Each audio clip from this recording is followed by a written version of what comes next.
Funding for New Mexico in Focus provided by viewers like you. Welcome to New Mexico in Focus. I'm your host, Gene Grant. As we start looking ahead at 2023, we want to fix our attention on the environment. This week on the show, our land senior producer Laura Paskus takes us through some of the lessons we learned in 2022 about fire, drought, floods, and the changing world. 2022 was an extraordinary year for many reasons. In New Mexico, it was extraordinary for wind, drought, fire, and floods. We have long known the climate is changing. We have seen and felt impacts for decades. But this year, think back to the spring and the summer. This year felt different, and it taught us some things. If 2022 offered a preview of what's to come, and scientists say that it did, there is work to do.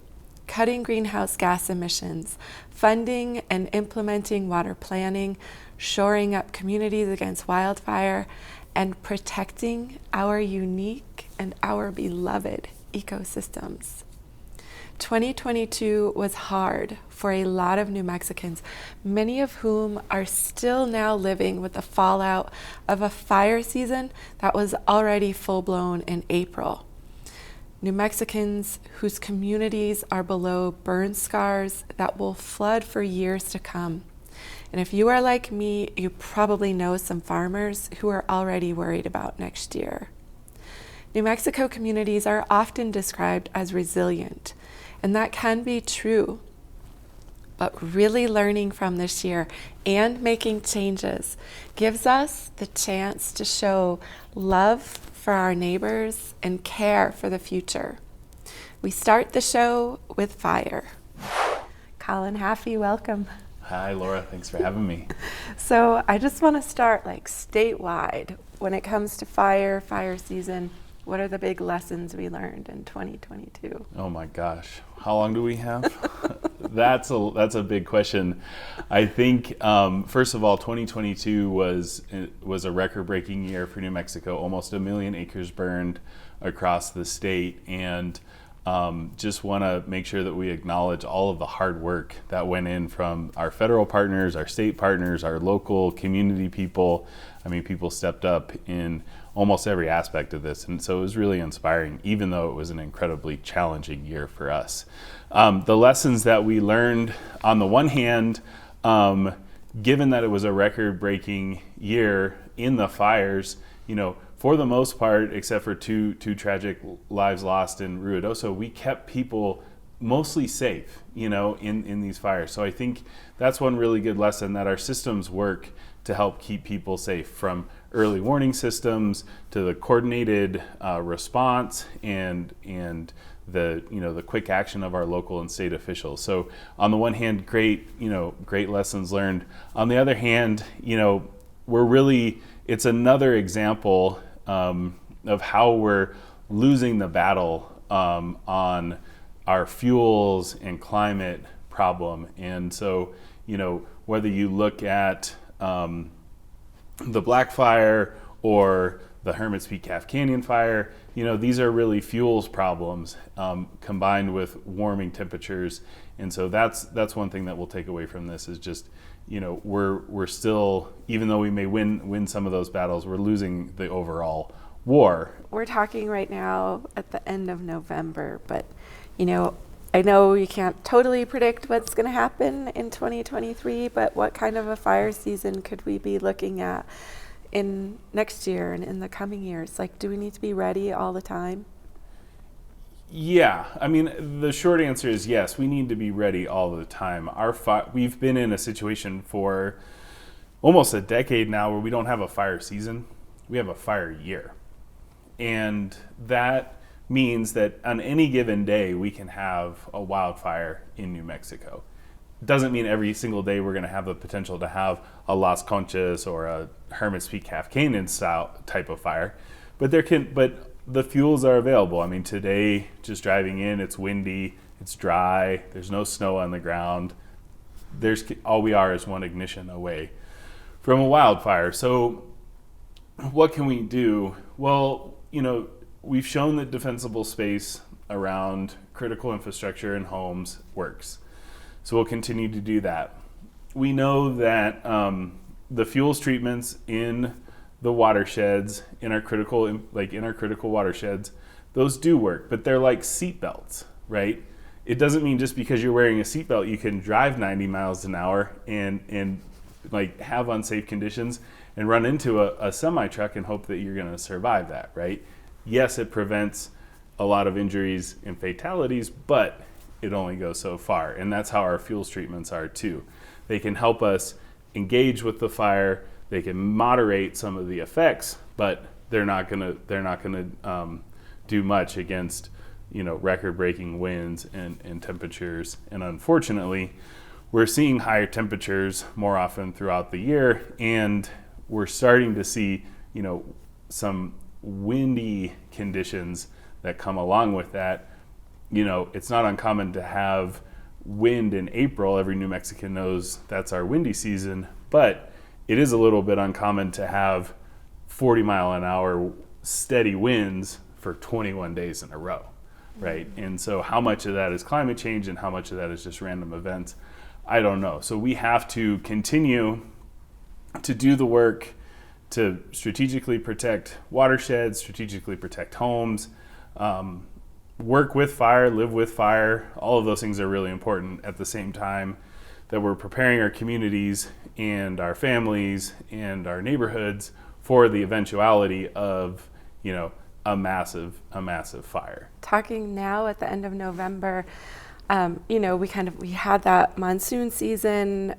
I think many of us who weren't directly impacted by fires kind of were able to take a breath, but like remembering what the spring was like, that just like brutal nonstop wind and how dry it was, and just not looking forward to the coming spring. I know, and I think every year, what's hard too is that the snowpack isn't going as far as it used to, and so even if we get an average snowpack, because of all of these different dynamics that are all tied to warmer temperatures, the snow is evaporating and sublimating quicker, and it's melting faster. And then because we've been in persistent drought, I mean, we're 20 some years into this drought, and because of that, our even a good snowpack year, we have so much water debt that it's not getting paid down by that snowpack. So every year we're kind of falling further and further behind.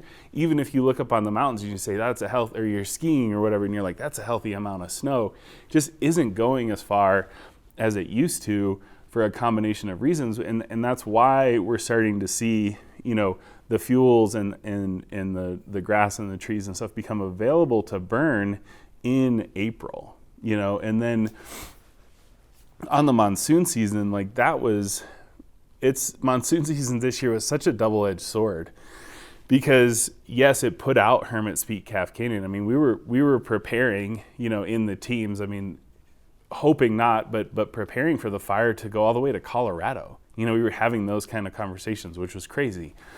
And the monsoon season really was the thing that stopped that fire and allowed us to get control of it. But the monsoon season also brought in so much water that people especially in the downstream areas of all of the fires, experienced massive amounts of flooding.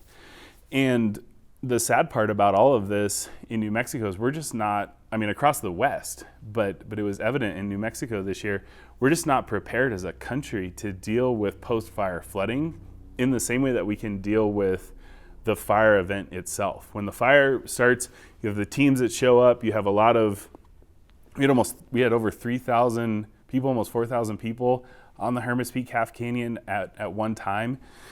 After the fire, preparing for the floods, there's almost none of that, right? A lot of this coordination falls on local people who've been evacuated. Maybe their house or their family have been directly impacted by the fire. And so there's just, and they're small communities. Mora, San Miguel County, these are small communities, and we put all of the burden on our local communities, and our federal agencies come in to help, but authorities are lacking. The state comes in, but we have capacity and authority challenges. So there's just so many gaps in this post-fire environment that really results in a lot of suffering from the community members in those flood zones. And like I mentioned, we were successful in Hermit's Peak Calf Canyon, not losing any lives. Even though we had an 11-mile run, which is incredible, to be able to say, after all of this, no one died or even got seriously injured as a result of the fire in the community. And but we lost 4 people during the floods.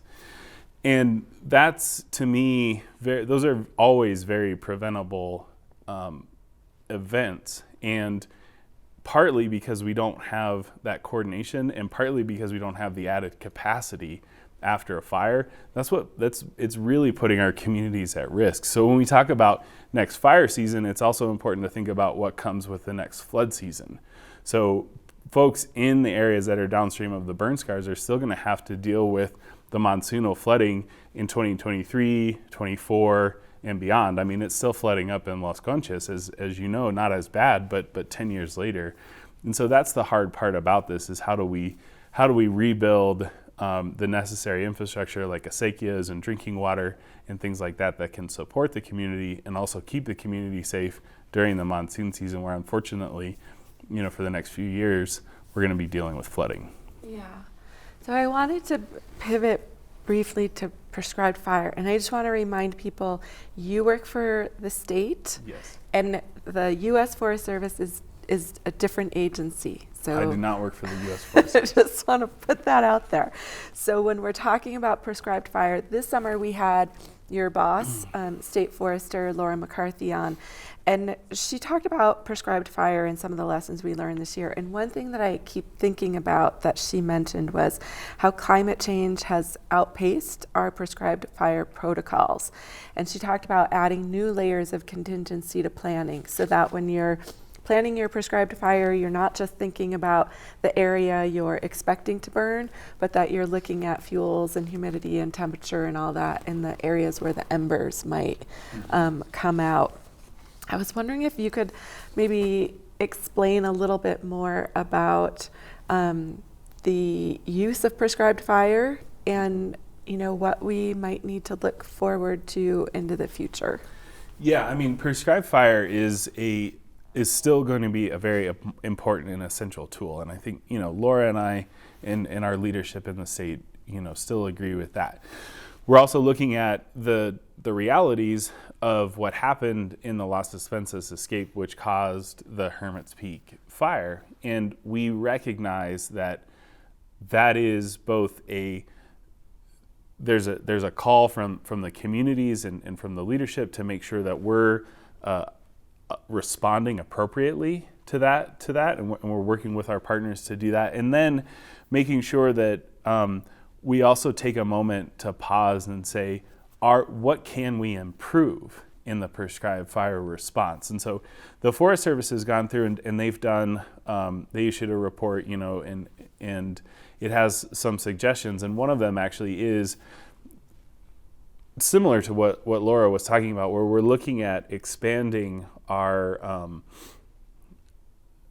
sort of focus area when we look at doing prescribed burning. So not only are we looking at the area that we want to actively burn, but we're looking at contingency lines and contingency areas where the fire might go if it were to escape. So that if the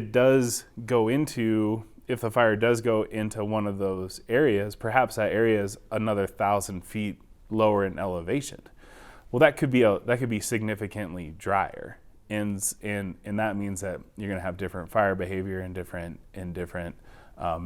suppression effectiveness in that area, trying to control that escape.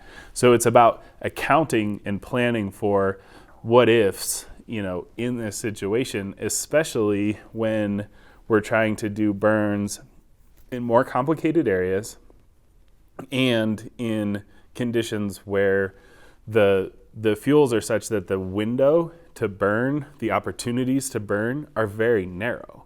And so you have to, you only have a few days a year in which some of these areas are available. And so you have, if you want to burn in those spots. You have to be very careful because when those areas are available, the rest of the fuel type and the rest of the vegetation around it is also likely available. And so just planning for both the actual burn and then the contingency is, again, it's just a way of making sure that we're doing our due diligence, but also accounting for changing conditions and in the sort of new environment that we're operating in. Thanks, Colin. I appreciate you being here today. Thanks, Laura. Happy to be here. Even though our experiences do not compare with those who lost their homes, even New Mexico PBS was affected by fires this summer.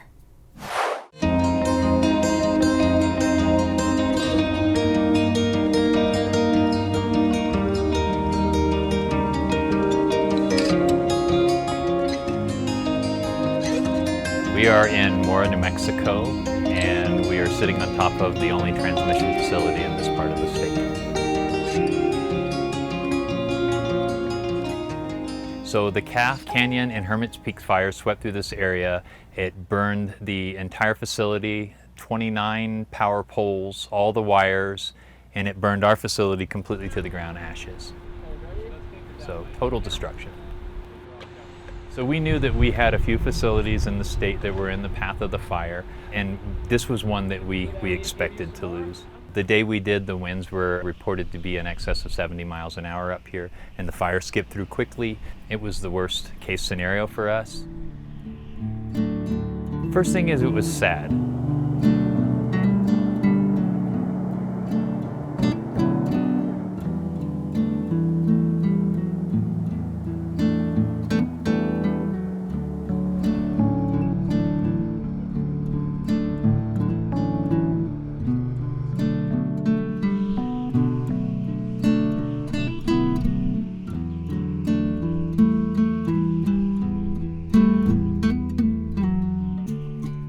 Come up to an area like this in the land that's been so well taken care of by the owner, to a facility I've come to for a decade. I got to know the animals. This is a place I would come and horned lizards would come out from under the building, and we would see all that, and now it's gone. It's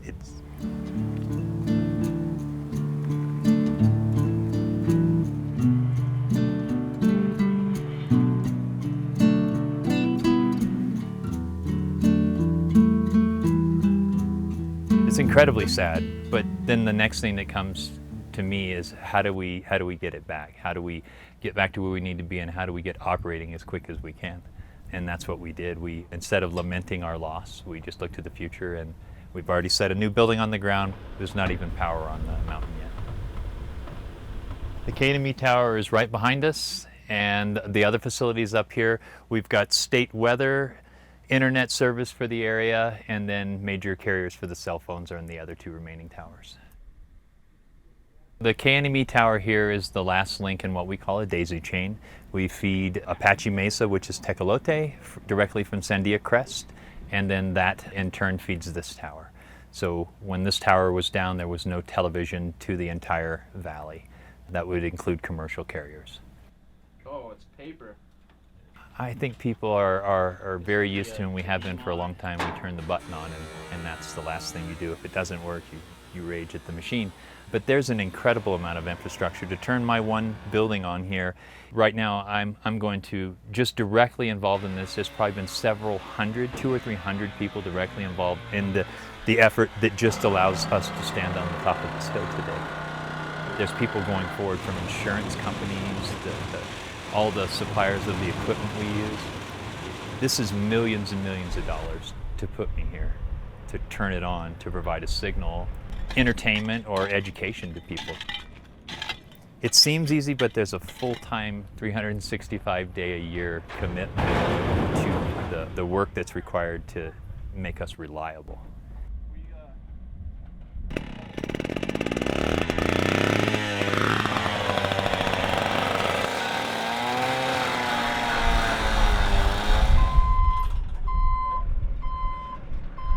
You can see that power lines are cut to a degree through properties to provide some easement, one for construction, but the other is to give them a buffer from fires. The same thing happens on the hilltop. We don't just clear them out for ease for us, but we clear them out to keep fire back. The areas are typically maintained, low brush. We try to find areas that can take a fire and then bounce right back. You cannot protect completely, especially in a forested environment, but you can mitigate as much as you can by being a good tenant, and then having a plan in place for when it happens. Yeah, this was probably one of my favorite sites.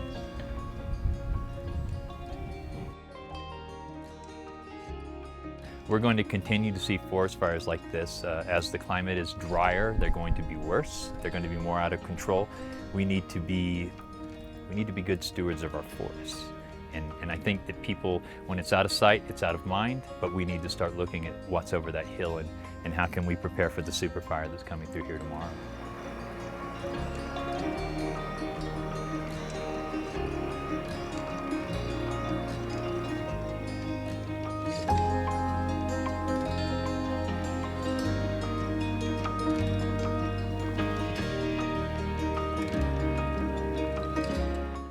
This spring, the Rio Grande dried south of Albuquerque like it often does during irrigation season.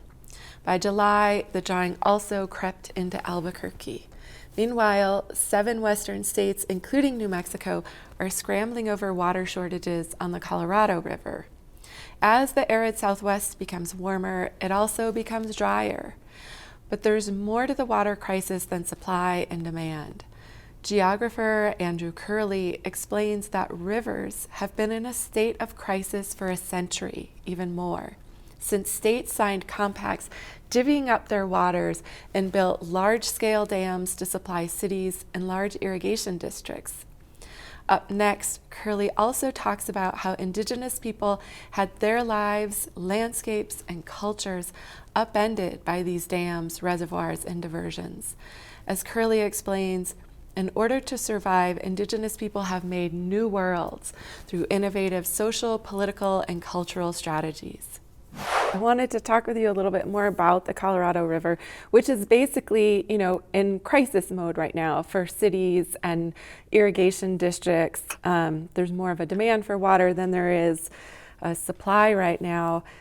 You've written extensively about the Central Arizona Project, and I heard you speak recently about scarcity and how we don't talk enough about how dams and reservoirs are what you called the concrete manifestations of colonialist ambitions, and how they contribute to drought and to this narrative of drought and narrative of crisis. Can you walk us through that a little bit? When Boulder Canyon Act was passed, when the Hoover Dam was constructed, there's all this mythology and lore about the construction of these infrastructures, and then eventually Glen Canyon Dam, Parker Dam, the Central Arizona Project, all of these dams along the lower basin part of the Colorado River. These dams, we weren't asking questions about, oh, this is too expensive, this is not serving enough people. It was all less future-oriented ideology, like, oh, we need to create CAP in order for Phoenix to grow. We need to build these dams in order for the Southwest to blossom. And the problem with, obviously there's a different standard being applied when you're talking about infrastructures that serve white communities as opposed to infrastructures that serve Native communities. And you can guess what the reason is for those double standards. And so when you're thinking about things like the Hoover Dam, when you're thinking about things like CAP, and you're thinking about the crisis we're in now and the drought and the effects of climate change on the Colorado River, that's something like, when you introduced this question, you said the river is in crisis for X amount of people, water districts, these people, all of these people who have been benefiting from these colonial diversions for quite some time. And if you take it from an Indigenous perspective, if you take it from a Navajo perspective, a Dade perspective, or Hopi perspective, you're going to see that river's been in crisis for quite some time, going back to these first incursions into the region, going back to the construction of the Roosevelt Dam along the Salt River. Once the colonialists came in and started to dam the river and change the ecology, that's when the river started to go into crisis. That's kind of the origin of climate change in the region. It did affect the climate, it affected the river, it affected the ecologies of the region. That's exactly what we're talking about when we're talking about climate change. So we can't divorce these infrastructures from the consideration of climate change. And so in the presentation, I show actually that's what we include these infrastructures when we're thinking about the effects of climate change. We look at reservoir levels and we say, oh, look, there's climate change here because the reservoirs are sinking. Well, those reservoirs are those colonial intrusions in the first place. They're not natural. They're not meant. The river was never meant to sit the way it does behind the walls of these dams. And so that itself is the origin of the problem beyond this larger question of declining snowpack or faster melting snowpack or prolonged drought in the region. I mean, those things are also important, but what we're not considering are the effects of these dams. That was kind of the point I was trying to make, is like, you look at even how we talk about climate change. We talk about the Colorado River and it being endangered. And it was like, and when the origin point of that endangerment begins in most people's mind is fairly recently, and it doesn't go back to the Colorado Compact. I feel arguably the Colorado Compact has had more impact on the Colorado River than the effects of climate change thus far. And so why aren't we talking about that? Yeah, and it's sort of talking about these myths and these different narratives. You know, when we talk about climate change, kind of, you know, across the news media, and there's a lot of doom or talk about apocalypse. And you and many others point out that that's really a Eurocentric narrative around nature and around climate catastrophe.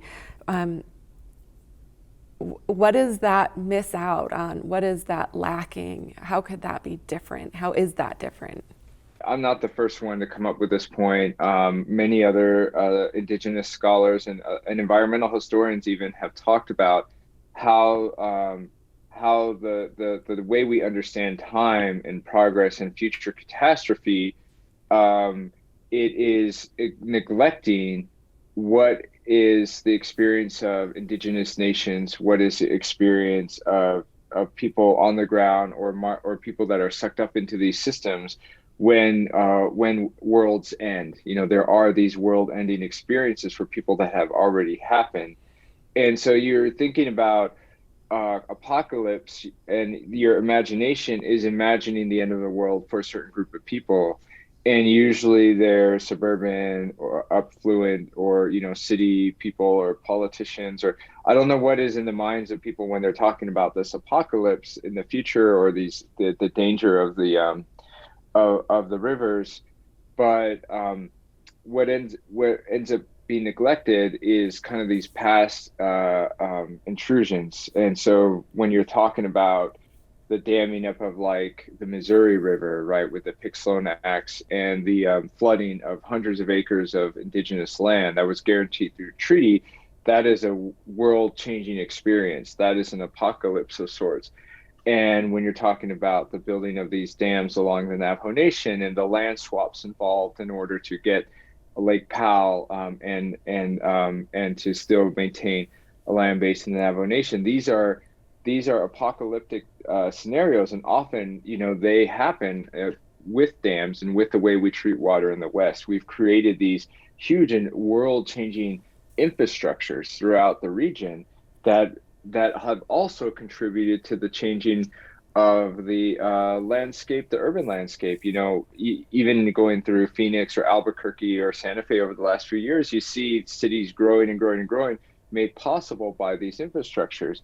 So the worlds are always changing around us, and what is missed by this fear of what's happening at the end of the world due to climate change is really the kind of innovative, both social, political, and cultural strategies that indigenous people have had and have been made to have in order to survive across all of these apocalyptic events. You know, we've dealt with all sorts of worst case scenarios. You know, even being moved physically off of our land at the end of a bayonet onto in Huelde, into Bosque Redondo on the eastern end of New Mexico.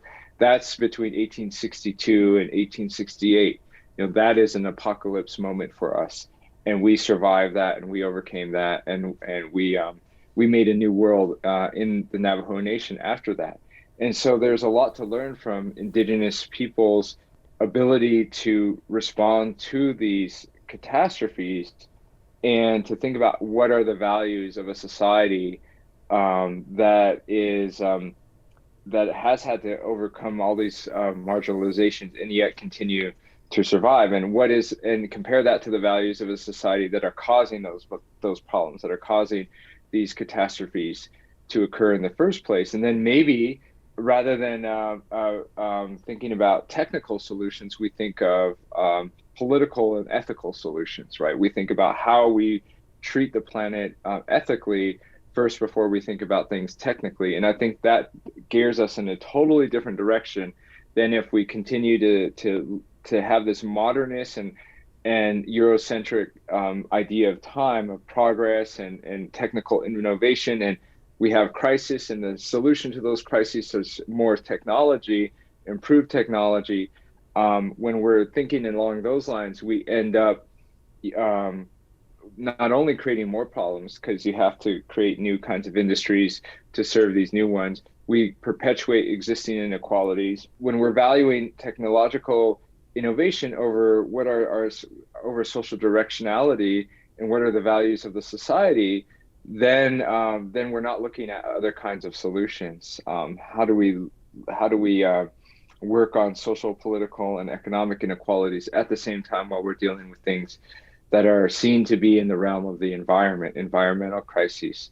And I think that is kind of the larger, more, I guess, philosophical question that we have to ask ourselves when we're thinking about these ideas of apocalypse. So I'm sorry, that's a really long-winded answer, and it feels like it's leaving with this kind of vague idea of what to do in people's minds. But that's basically where I'm at with how we were thinking about these things. So me and other people who have been writing about this.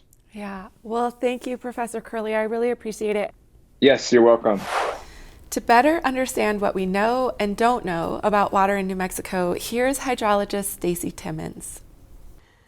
Stacy Timmons, thanks for joining me today. Yeah, thank you.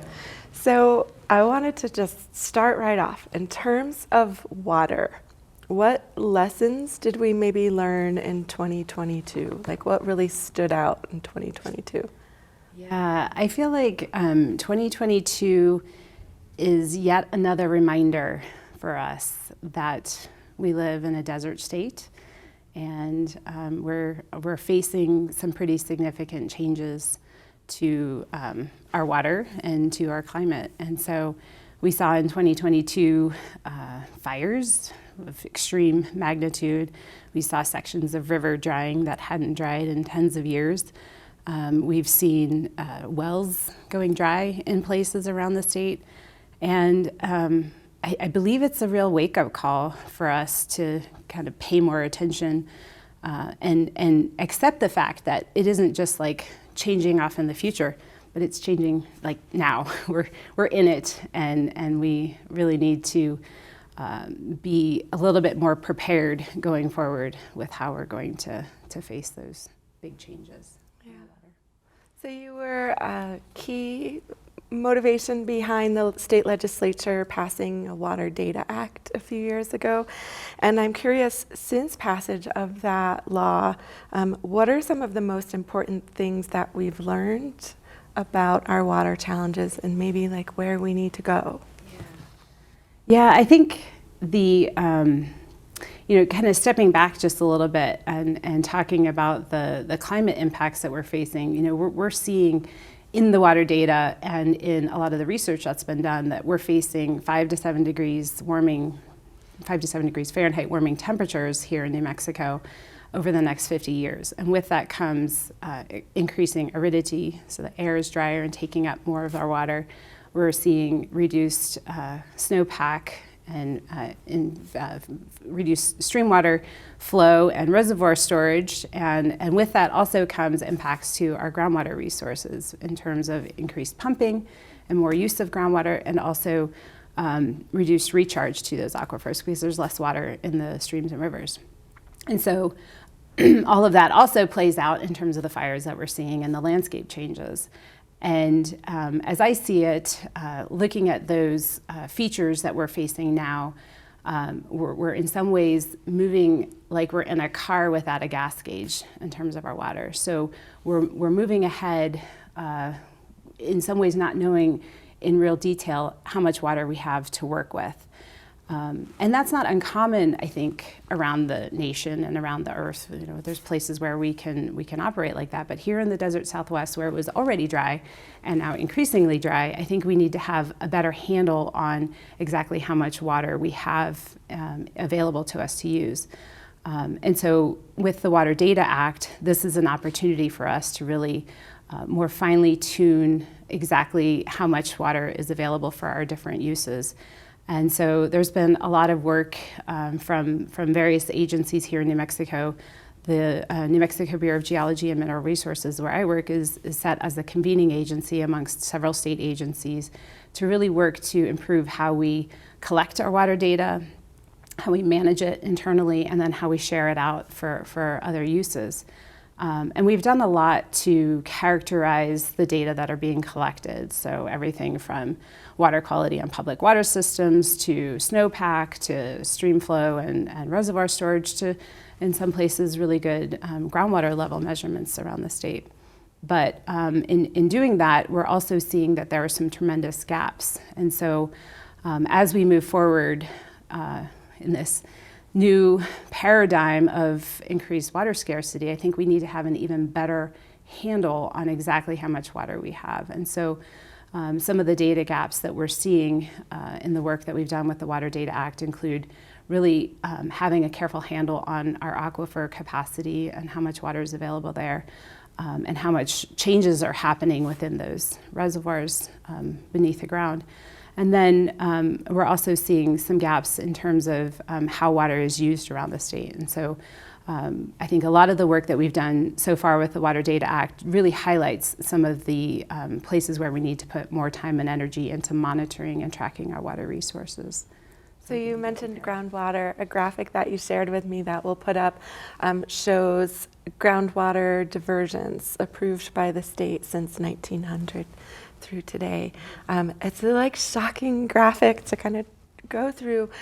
What jumped out at you when you saw that data? Yeah, I think to me it just really highlights how many places where there is a density of wells that are potentially extracting groundwater that can have an impact on the aquifer and on each other. And so paying really close attention to exactly the trends that we're seeing in groundwater levels in those areas where there is a high density of wells. And then also some of the places that jumped out to me on that graphic is there's some places where we just have no wells and no information on our aquifers. And so there's some real need for really further characterizing the use of water in our urban areas, but then also trying to better understand what's going on in some of our more remote and rural areas in terms of groundwater. So yeah, it's an interesting graphic to kind of stare at for a while. Yeah, and over again. I feel like it's not always fair to ask people this question, but I really want to know, how do we manage our realistic expectations for the future? Lots of places, there's talk about managed retreat along coastal areas. Is managed retreat something we need to think about for arid places or certain areas or the wildland urban interface? What conversations do you feel like we're not quite having in the state yet? I guess I feel like managed retreat in the context of New Mexico isn't really an option. We need to probably think about more carefully how we're going to make do with less and what kind of changes we're willing to make. And I know, change is really hard as a human condition to face until something really pushes us to do that. And so I think there's a lot of I think there's a lot more opportunity, and I'm optimistic that there are ways that we can begin to thrive under the water conditions that we have without having to move or without having to kind of change where we live and how we operate. There's just so many ways that we can work together to collectively share the resource and appreciate it more. And one of the things that comes to my mind is communities where there have been water shortages, once they begin to see how much water exactly they have to share through data collection in particular. So in Estaccia communities, for example, when they've installed a flume and a data recorder, the communities are more readily able to see exactly how much water is available and more equitably distribute it so that everyone has a piece of that limited supply. And so I think that there's opportunities to bring it back to better understanding of the water resources and better utilization of those water resources rather than perhaps having to move away from places that we've grown to love and experience here in New Mexico. Right. So it sounds to me like the more we know, the better we can prepare. Yeah, there's a saying, we can't manage what we don't measure, and I think similarly with water data, I think there's we can't maneuver quickly, we can't make quick decisions if we don't have data quickly at our fingertips, and so there's a lot that we need to do in the data sector, which has kind of fallen behind some of the other realms of data and technology. There's a lot we need to do to modernize where we're at with access to our water data so that we can be more malleable and able to shift and change as things change around us. Right. Well, thanks, Stacy. I appreciate it. Yeah. Thank you, Laura. We recently aired a conversation with the Pueblo of Acama's Teresa Pascual about protecting the greater Chaco landscape. So much of what she talked about applies more broadly. Here, we talk about what is lost when we fail to make a commitment toward change. Hi, Teresa. Thanks for being here. Hi, Laura. How you doing? Thanks for having me. I'm good. So I wanted to start, and I wish we were actually sitting there together today, right now. Chaco Canyon. Lots of people are familiar with it as a national park and a place they might visit for a day or maybe camp, but it's a lot more than that to the people of the Pueblo of Acama and other tribes. And I was wondering if you could talk a little bit about why Chaco Canyon is so special. Sure. Chaco Canyon, as most people refer to it and know it as, is referred to as Washpa Shucka. There at my home community of Acama. And it's significant because it plays an important role in the movement and migration of our people as they made their way into present day Acama. Many pueblos and many tribes have some kind of relational context to that special and sacred place. Many pueblos reaffirm their present day connection to Chaco and also have stories and oral histories that take them through that greater Chacoan landscape as they made their way to the present day pueblos that they occupy now. And so these places were places where our ancestral people and their clans really started to form and organize into the distinct societies and Pueblo communities that we have today.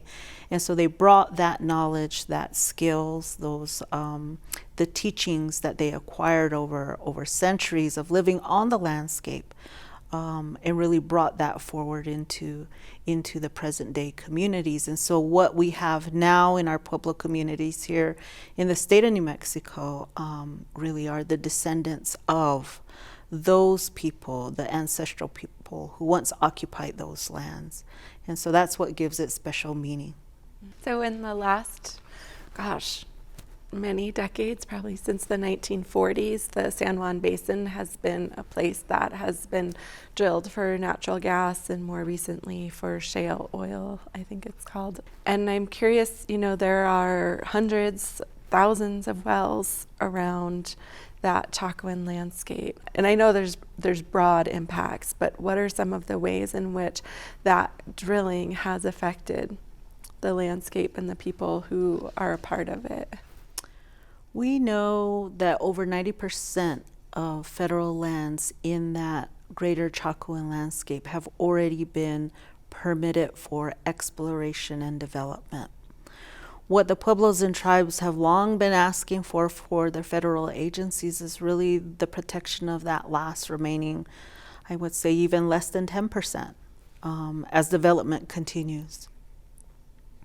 What is lost in that landscape really is everything that the development touches that is needed to support that kind of extraction, from roads to well pads to the visual landscape to the soundscapes that exist, to the migration routes of wildlife, to just the ability to connect with a sacred landscape and the ancestors in quietness and peace and solitude.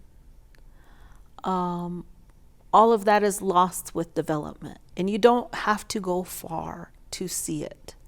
Whether you come in from the north side or come in through the south entrance to the park, one will see what different types of extraction have done over decades of development in that area. Because my village, Acoma, sits to the south, I happen to come in from the south entrance to the park. And it is never lost on me that just in that short trip to Chaco, that one can see uranium development. We can see the impacts of coal and coal mining in that area, and now oil and gas. And because, as I've said, our history isn't written in our Pueblo communities and many tribal communities, that history, that connection to place is all held in the transmission of our languages through those stories, prayers, and songs. That as that land is disturbed and developed, it becomes as if one is erasing the pages of that history book. And we can't grow a new landscape. Certainly one may say, well, after the development, we'll try and regrow the grass and the plants, but really the context is lost. And so when we lose that and the ability to bring our children to those places, to teach them, then what we're impacting is the ability of a present day community to not only transmit that knowledge, but all of the knowledge that's contained within that landscape. Our ability to understand concepts in terms of conservation, in terms of stewardship, in terms of understanding how to deal with climate change. All of those answers are contained within that landscape, but it can only be possible if those communities are still allowed to make that very present day connection and actively use that landscape as it was intended. So the Trump administration had approved almost 400 new drilling permits, which a coalition of tribes and environmentalists and archaeologists have really been opposing and pushing back on this development for years and years, and are now trying to reverse that decision, but the Biden administration is sticking to it. Why do you think we as a society seem unable to or unwilling to protect these most special and limited of places? I think it's hard for all of us because we're not willing to make that sacrifice. Protecting some of these special places requires hard work, commitment, the dedication of resources, but also sacrifice on our own personal part. We all live in an environment that is heavily dependent on oil and gas. And we haven't really invested long enough with enough resources to start really moving us away. We have just really begun that transition here in the state. But what we need is really to understand what is that impact on present day communities, and what is lost if we fail to act, if we fail to move, if we fail to make that commitment towards change. Well, thank you, Teresa. I appreciate you talking with me. Thank you for having me. And lastly, one more clip from the full conversation with Teresa, which you can watch online. I love what she talks about here, about what it really means to connect young people to their landscapes and why that matters so much to everyone. If we were to protect Chaco in the ways that we still can, and in true ways, what are the things that we gain, and what are the things that future generations gain? When we do this work, it is work that calls us beyond the creation of policy. In my home community, I see it as giving back young people a place where identity formation begins. When we talk in the state of New Mexico about a place where our children are struggling within the educational system, identity formation is critical to that. Being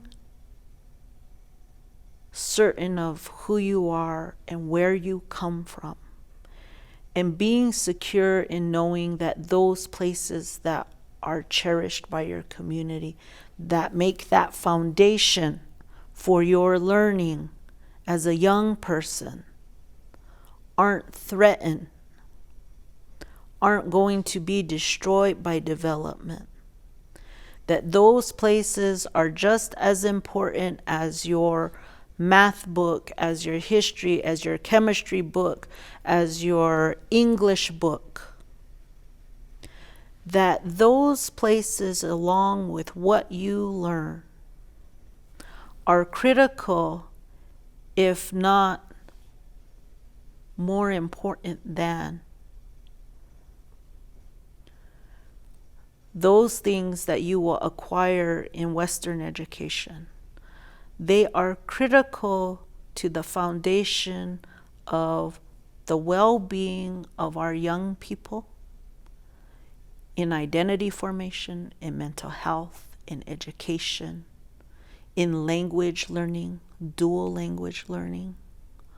All of these things make for stronger students, make for stronger communities, make for stronger leaders. That is what we gain in terms of tribal communities. It's also what we stand to lose. There is the opportunity in that area to begin to finally have a discussion about alternative economic models. We don't have to put before our children that the only opportunity that they're going to have in terms of economics is going to be a job in the extractive industry. My father worked in the uranium mines. Back then, there were very few options for them. And that's what sustained them. It's what put us through school. But in the present day, we have alternative models of different types of economic development that can sustain our children, where they don't have to make that same choice because the options are limited. We gain those things when we preserve those places. We gain stronger, healthier communities. Our mental health, our physical health improves. The wildlife improves. Those things that impact climate change, like methane releases, those things begin to subside, and nature has a way of restoring balance. We as humans have a way in which we too can participate in restoring balance. We gain more than we lose. And I think when we talk about conservation, especially in those areas that are often viewed by others on the outside as wastelands, as someplace that can be sacrificed, we began to value not only the lands that are there, but the people who live there. And we began to say to one another, we see you, I value you, I want something better for you. And that's my wish. That's my wish and my hope, that if we do move towards protection of those places, that we gain back for our communities those things that help to raise a new generation of young people in stronger, healthier, well-educated communities. And that will lead us to better outcomes for us here in the state. Thank you to Laura for all her great work through 2022. If you want to watch more, there are extended interviews and web extras on the Our-Land YouTube page or on Instagram. Just search Our-Land New Mexico on either platform. Thank you for joining us and for staying informed and engaged. We'll see you again next week in Focus.